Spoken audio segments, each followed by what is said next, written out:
Hey guys, number one Marmaduke fan here. I got a Walmart gift card as an early Christmas present. And ever since I've seen consumer memes, I've been trying to cut down my consuming. But when I get a gift card, I get a chance to consume basically guilt free. And I also thought we'd combine this with an Iconic Comics box unboxing.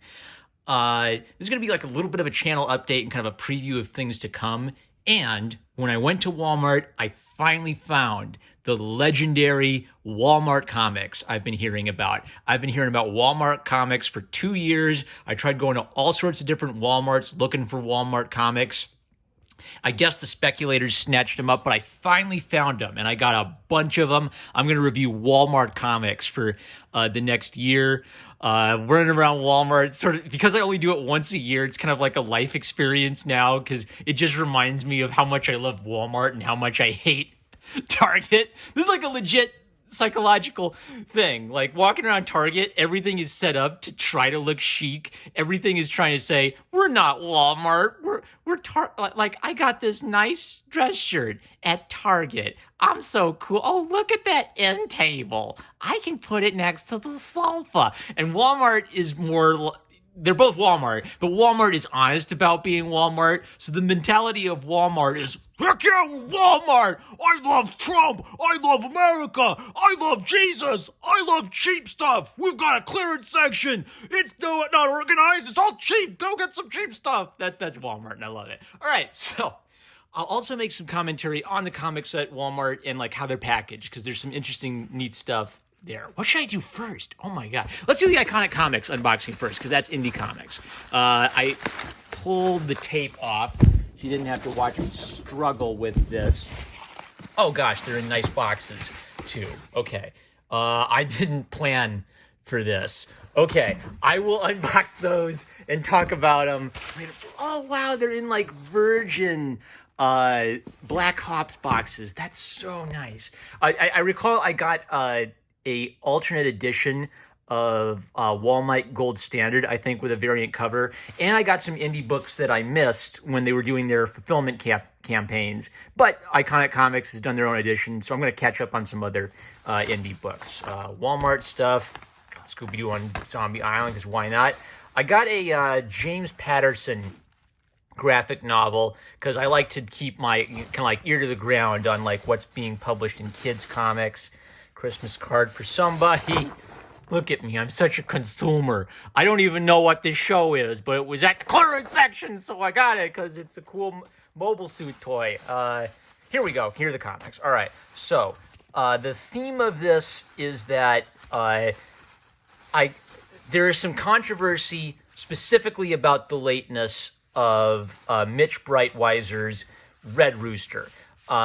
He's like 2 years late, and he's releasing these books in Walmart before they're released to his backers. And that basically, just as I described that, it's obvious why that's a controversy, right? But I'm kind of the opinion that I still want to review it, and if I'm kind of mad at Mitch Breitweiser for being late, I'm not going to blame the other creatives working for Allegiance Comics. So I'm going to give all of their books a fair shot. I already reviewed issue 1 of all of these. I especially liked Bass Reeves, so I'm looking forward to that. But I'm rooting for this because the idea of comics in Walmart, I love that idea. And it kind of annoys me that Archie Comics are the only people who figured out that you can sell comic books at Walmart. And they've been doing it for years, because there's going to be some parent in the aisle with a crying kid. Oh, $7 Archie Comics? Sure, I like Archie Comics. Here you go. And Archie, like, no, not to diss Archie. Like, it's a long, stolid comic tradition too. But he's not as iconic a character as Batman or Spider-Man. So it's kind of like there need to be comic books at Walmart. The whole shtick I did at the beginning, I think comics are trash, but I like them. Rather than arguing that comic books aren't trash, what I think comic books should be is comic books should be really good, cheap trash. You shouldn't, if someone says comic books are trash, don't try to say, oh no, they're not trash. It's like Shakespeare. They're great art. They're great stories. They're great American literary. No, they're trash. But the point is, not all trash is bad. Some trash is great. Some trash is amazing. Some trash is the best trash ever. And that's what you should be doing in comics, and that's what Walmart is. So the marriage is too perfect. We need good, amazing, cheap trash comics in Walmart for the Walmart buyer. So one problem is these are $4.98 a pop, and they're competing with $9.08. So like about, for two of these, you can get one of these, and this is like 6 times thicker, and it's got a cute, you can tell this is a cute little kid-friendly G-rated story, right? So Allegiance, you're not quite competing with this, and they're not quite competing with Marvel and DC, who are both getting in the Walmart game now. Oh, this isn't Marvel or DC. This is the really nice.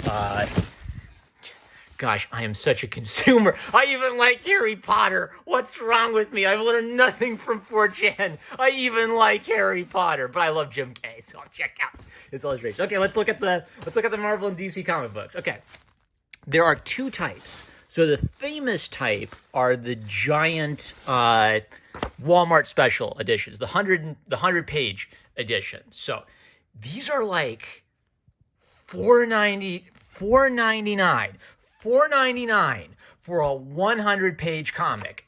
Excellent. Yes, that is finally a competitive price with the manga market. I guess you get more page count with manga. Like for what? For $10, you get like a 300-page manga, but still, like it's color, it's nice size.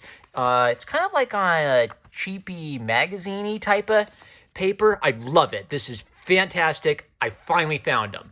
There were also a bunch of them, which means the speculators who suspect, oh, maybe this will be worth $1,000 someday, they're not grabbing them all up. So finally, you can go to Walmart and get some Batman comics, and the comic book speculator nerds aren't snatching all of them up. So I will be reviewing each of these individually. This is the best price point. It is absolutely kicking everything else's butt at Walmart in terms of comics. The only thing that's close are kind of like the big old, the oversized kids graphic novels. But this is reasonable. These are kind of like on par with value. So I got all of the 100-page ones I could find. I'm not really a speculator. What I'm probably going to do is I'm going to read them, review them. I'm not going to do like the fancy gloves while I touch them. Get my reviews out of them and then put them away. And I guess I'm like a semi-speculator, because if like 20 years go by and I can make my money back selling them, or maybe make a couple bucks in profit, I'm good. All right. So in addition to that, Marvel and DC are doing pre-packed grab bags of regular floppy books.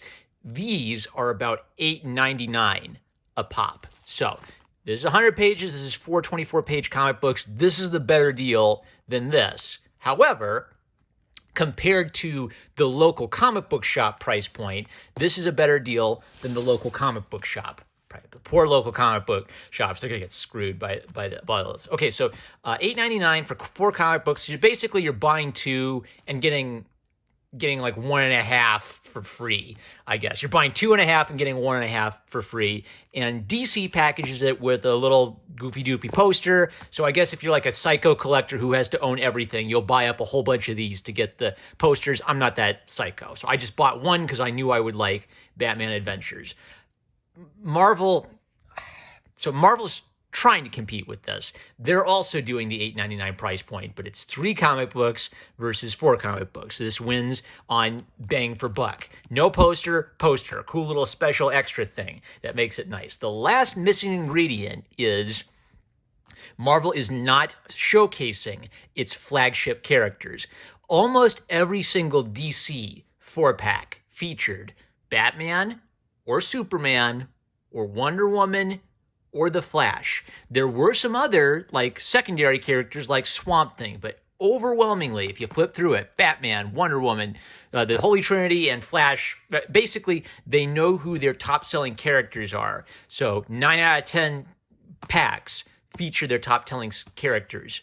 There was not a single book prominently featuring Peter Parker Spider-Man. There was one with Miles Morales Spider-Man. That's close. I'll give Marvel credit. They had Miles Morales in a movie. They've had him in a video game. So they're at least building that character up. There was one with Spider-Man Noir with like Peter Parker Spider-Man in the background.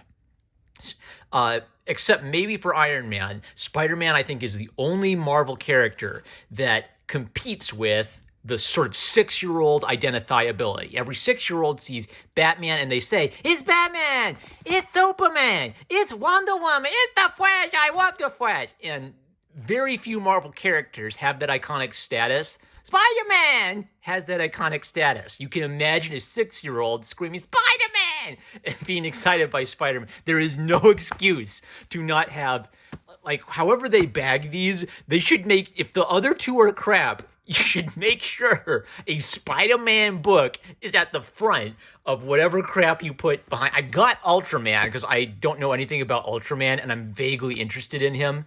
Most of the other Marvel stuff was Empire tie-ins. Oh my gosh. You are competing for the boomers, the Walmart boomers and their kids making impulse buys, and you're trying to get them to buy 2 random issues from an Empire tie-in that nobody's get, with like the new challengers and the lame characters they keep trying to push on the regular you expect the normies to like the characters that not even the comic book nerds like? Give me a break, Marvel. Are you so dumb? So I guess Marvel lost that. But unfortunately, one of the takeaways from this is that Allegiance Arts Comics is not even competitive with this, and not even close, not even on like the same planet of the price point of this. So what could we do? You could if you want to do indie comics in Walmart, maybe you could do this pre-pack thing. Maybe you could put one of each of the series you're doing into a big grab bag together. Maybe we should do some of this, like, I don't know, alternate comics, cheap newsprint thing where you get it on like a cheaper magazine style format. But I see a bad moon arising for Allegiance Arts Comics if they can't figure out how to, like, it's always gonna be a little bit more expensive for an indie book compared to Marvel and DC, because, you know, they're big deals. Like big companies can get better deals on printing, but you've got to hit this kind of a bang for buck price point. You have to compete with where'd it go? I lost. You have to compete with the $5 movie bin. This is $5. Scooby-Doo on Zombie Island. Well, of course I'll buy Scooby-Doo on Zombie Island for $5. And there you go. That's they're not going to buy this excellent Bass Reeves comic. Go get Bass Reeves, guys. You won't regret it. Trust me. Right? And I'm not a businessman, so I don't know the way. But as a consumer, I'm telling you, you've got to fight. You've got to fight for those pennies for these impulse buys. All right, that's our big, giant Walmart Christmas review special. Give you a preview of things to come. What I've decided I'll do is I've slowed down on comic book reviews because I'm creating my own comic. I want to prioritize that. I'm trying to believe it or not, I'm actually trying to spend less money on comic books if I can. I'm going to be a responsible adult. But this was Christmas. It was once a year. I decided to splurge and do it. One thing I'm going to do is on Mondays, I will do manga because I get them from the library for free. See, smart money. And on Wednesdays, I will do Western comics. Manga Mondays, Western Wednesdays. And we'll kind of like throughout the year work our way through this giant back pile of work. I'll donate any comics I don't really enjoy or don't see myself keeping. I'll probably speculate on these great 100-page Superman DC books. So that's it. That's that. I'm no more Marmaduke fan. I love you guys. Was there anything else? Oh, yeah. Goofy memes I'm going to do on Saturday. I'll call that Bleep S-Post Saturday. That's just the meme name for it. And I really want to bring back Fairy Tale Friday. Those videos take the longest because of all the editing. So but basically the point is, for 2021, I've survived 2020. My New Year's resolution for 2021 is to finally get a schedule for my videos. So what I've kind of been doing is sort of scattershot. I make a video, I throw it up there. As soon as I get it done, I'm always making art videos and putting those out as often as I can. I have lots of different people who like different things that I do. So I think by having a schedule, if there's a type of video that's your favorite, you'll basically know when to expect that video. So it won't get lost in all the other kinds of videos I do on this crazy variety show. So I expect to have like a schedule completely wrapped up in time for New Year's. I'll probably make a special little video explaining that, make that the intro to the channel. But if you have been missing comic books on the #1 Marmaduke fan show, they're coming back. I love you guys. Catch you later.